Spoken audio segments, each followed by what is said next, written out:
हम लोग फर्जी राष्ट्रवाद और धार्मिक मकड़जाल में इस कदर फंसे हुए थे कि लोग कहते रहे, राहुल गांधी जैसे नेता बार बार इस बात को अपने हर भाषण में इस बात को कहते रहे और वो कहते थे कि चौकीदार ही चोर है। तो क्या वाकई वो बात सही है? क्या आज ये साबित हो गया है कि चौकीदार ही चोर है? इतनी बड़ी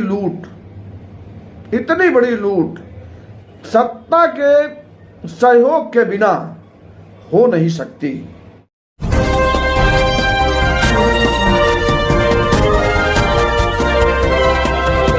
साथियों नमस्कार, हालचाल इंडिया से मैं राजेश सिंह। देश की मीडिया और तमाम एजेंसियों को खरीद कर उन्हें लग रहा था कि वह जो लूटपाट का धंधा कर रहे हैं वह ऐसे ही फलता फूलता रहेगा, लेकिन अमेरिकन जांच एजेंसी हिंडनबर्ग ने आखिर उस खेल का भंडाफोड़ कर दिया। देश के सबसे बड़े और दुनिया के तीसरे नंबर के कारोबारी गौतम अडानी पर गंभीर आरोप लगाए हैं। अडानी पर आरोप है कि फर्जी कंपनियों के नाम पर फर्जी दस्तावेजों के माध्यम से जालसाजी की गई है।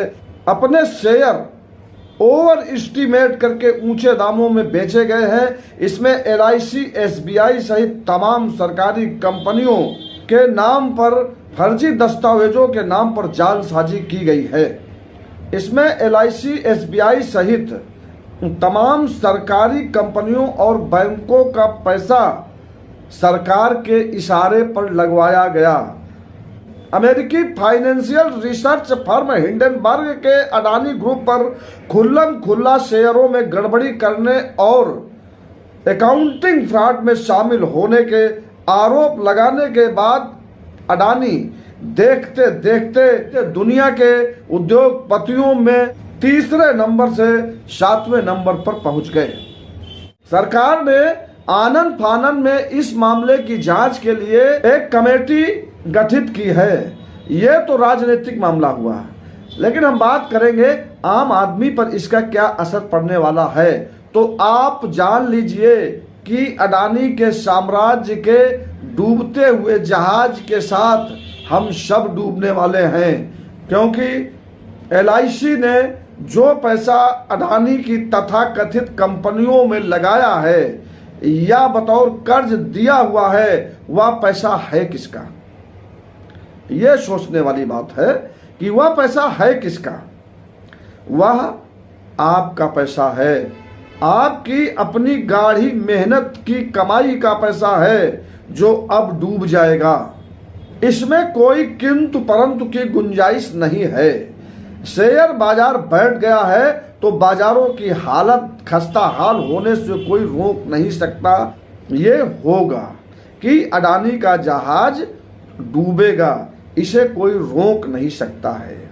ये पत्थर की लकीर है, क्योंकि ये खुलासा जिस कंपनी ने किया है उसका इतिहास बताता है कि उसने जिस पर भी उंगली उठाई पूरा इत्मीनान करने के बाद ही उठाई। अमेरिका और चीन के जिन उद्योगपतियों पर पहले उसने सवाल उठाए उनका नामो निशान मिट गया। सरकार की मिली भगत के बिना इतनी बड़ी लूट हो नहीं सकती। और यह जग जाहिर भी है कि अडानी मोदी जी के सबसे करीबी उद्योगपतियों में माने जाते रहे हैं, तो उन्हें बचाने का भी पूरा प्रयास किया जाएगा। और ये भी हो सकता है कि अडानी को भारत छोड़कर भागने का पूरा मौका दिया जाए, जैसा कि इसके पहले हो चुका है। ठीक उसी तरह जैसे विजय माल्या, नीरव मोदी, मेहुल चौकसी जैसे बहुत सारे लोग, बहुत सारे कारपोरेटर्स को भागने का मौका दिया गया। अब सवाल यह है कि इस देश की आम जनता का क्या होगा। उसका जो पैसा डूब रहा है वो कैसे उसको मिलेगा?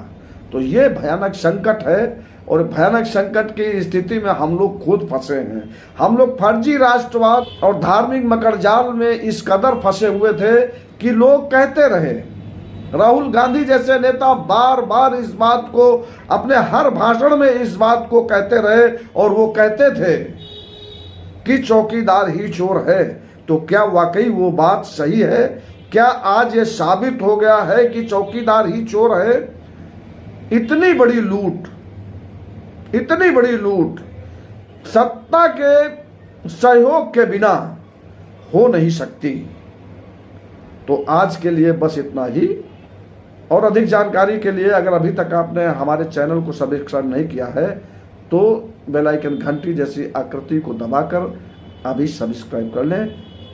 धन्यवाद।